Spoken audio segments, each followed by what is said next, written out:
Hello everyone, I'm Alex and welcome to 2018. I want to start this video by saying a massive thank you for my 2017.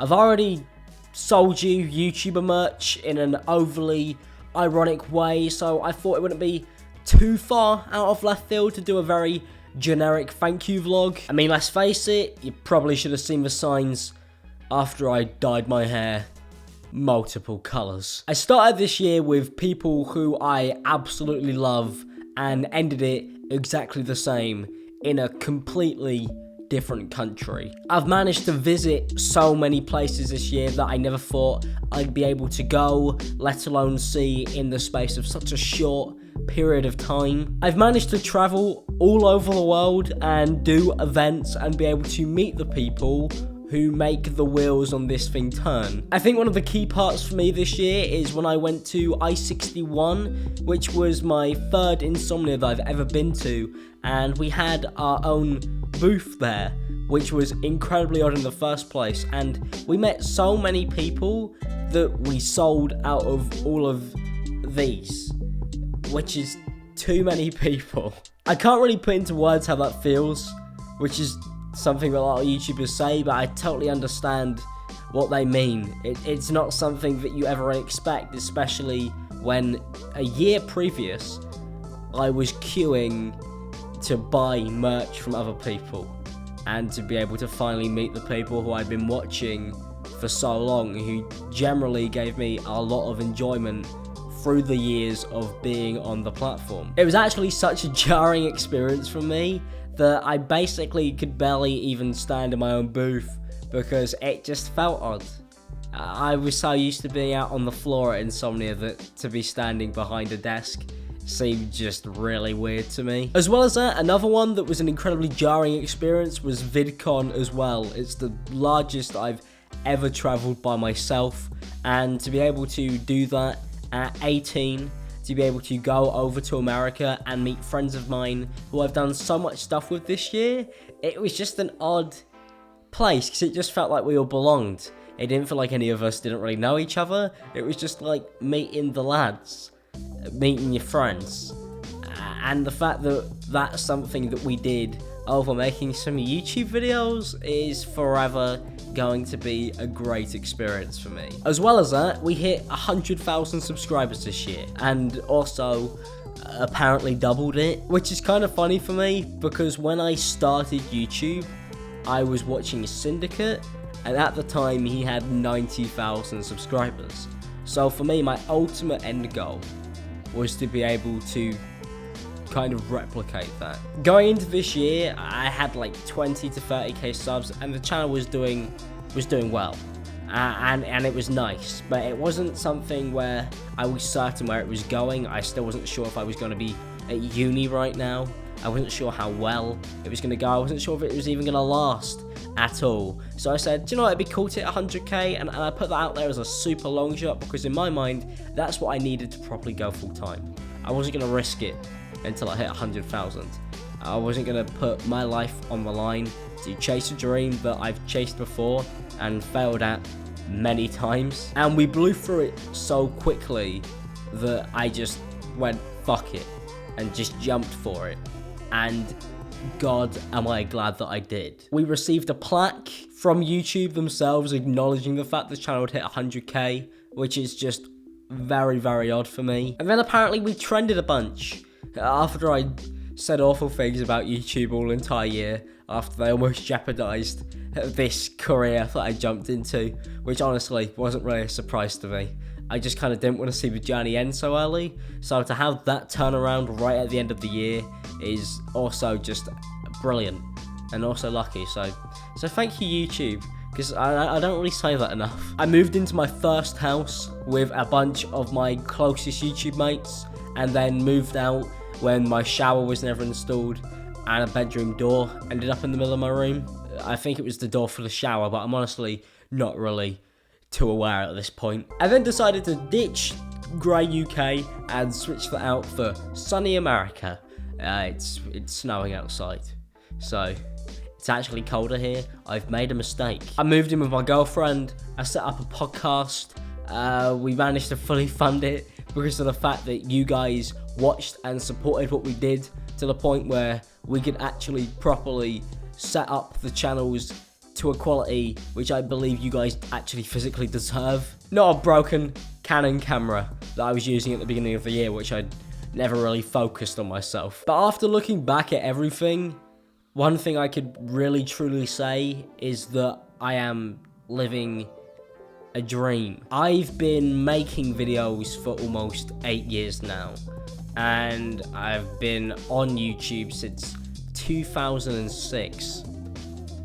So it's been a while. The first video I made was on the webcam feature they used to have on YouTube for desktop, where you could upload directly from the web camera built into your laptop, and I did a video saying I was gonna make more videos, which is a classic. It was around 2010, Christmas time, so it really has been 8 years of just hammering away at just completely random content, just kind of doing whatever I felt like. I remember starting because I'd been watching a lot of Syndicate videos, who was just doing Call of Duty gameplay at the time, and he was picking up a decent following for it, and everybody at school seemed to love the bloke, and everybody would come and talk about what he'd done, and we'd try and replicate it when we were playing games, so on and so forth.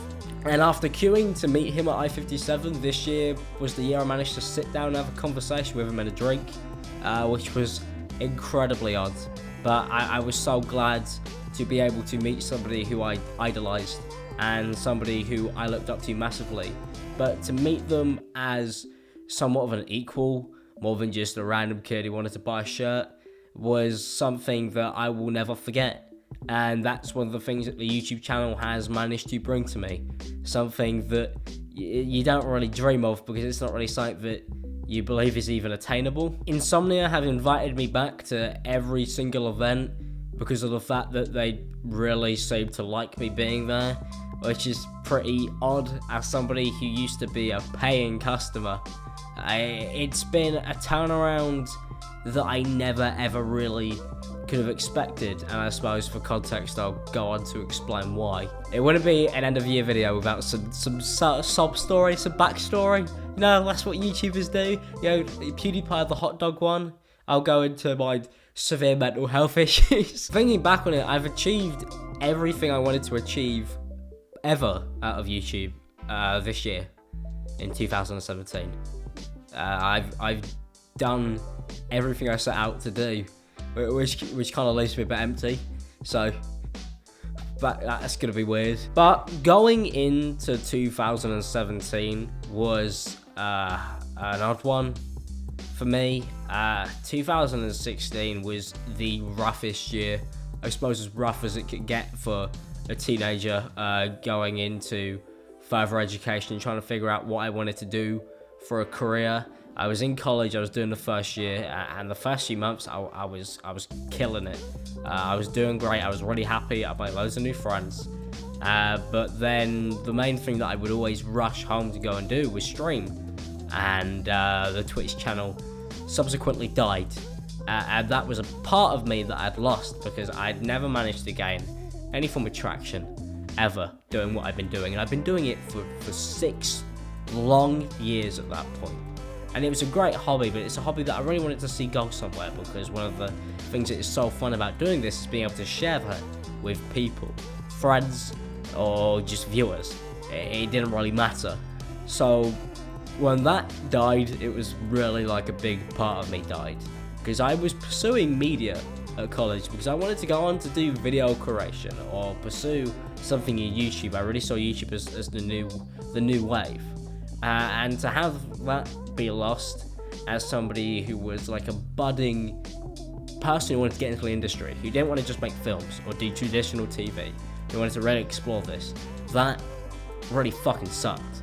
I ended up isolating myself. I'd already gone to college, so I wasn't really in contact with any of my old friends anymore, and every day was like another day getting closer to the end of the year, and you're thinking, I'm gonna have to pick what I'm gonna do.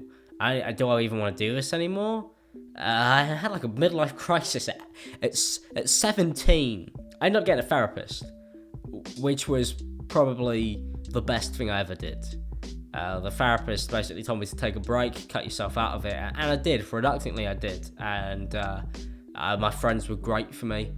They were really, really helpful, and I'll never forget them. And I'll never forget that they helped me so much and that they still support me to this day doing this. And I love them for that. And it was one of those things for me that when those people supported me, I went, fuck it, we'll give it another go.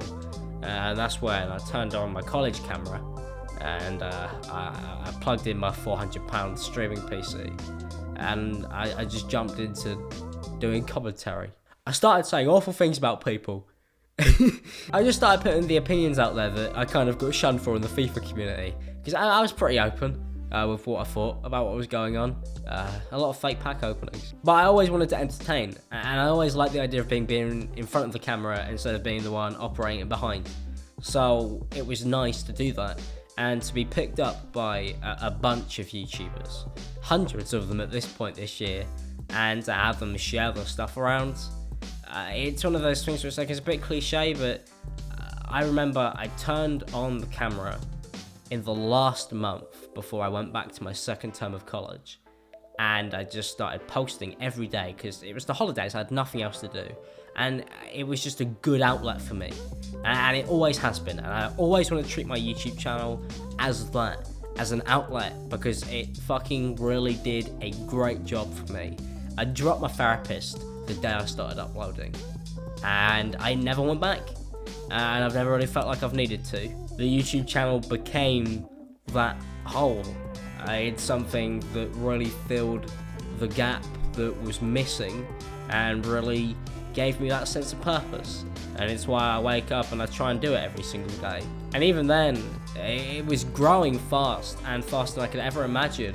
But I think the most painful part was that we were counting down the days until I was picking my uni, and I was basically being forced to choose between my YouTube channel and my uni, and I wasn't really being given a choice because nobody wanted to let me quit 30k subs, which is why Pyrocynical, I owe him massively.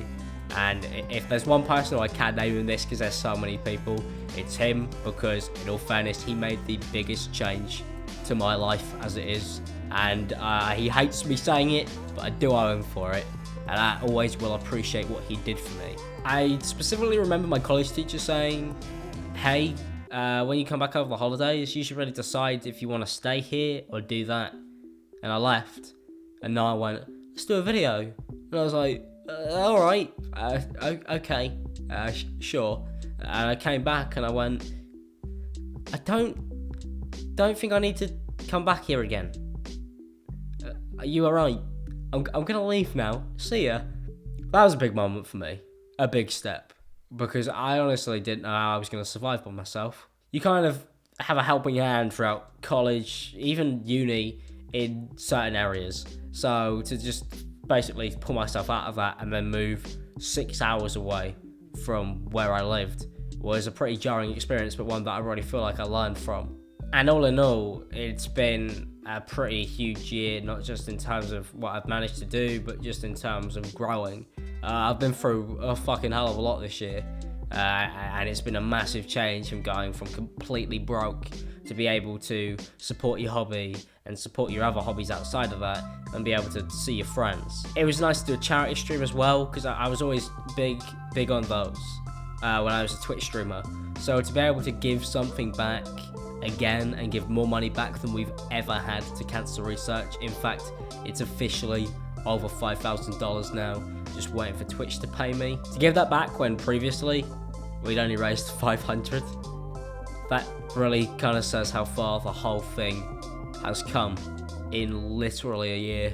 So I mean it when I say it on here, and I mean it when I say it on Twitter, even though sometimes I might overdo it, and I really mean it when I see you guys at events, but I really do appreciate you taking the time out of your day to give it to me, no matter how little of it is. To people who've gone the extra mile by supporting me financially, donations over the year have been absolutely insane. People who have supported this stupid shirt that I made as a joke to take the piss out of people who had merch. I accidentally turned it into its own merch store. Accidentally. It was incredibly on purpose. I am a a YouTube mastermind. Thank you for just having a laugh, honestly. Thanks for just pissing about all year round. And here's to 2018, where we'll definitely do more of that. Because I definitely want to focus going forward on making it an enjoyable space. And it's thanks to you that I get to do all of this, just piss about completely for an entire year. And here's to 2018, where hopefully we piss about even more than we did previously. But thank you. Thanks for everything. I really do mean it. I mean it when I see you guys at events, so on and so forth, when I say it on Twitter, when I say it on the YouTube videos. It's been fantastic. And that's really it from me. Peace out, people. Thanks for watching, and have a good year.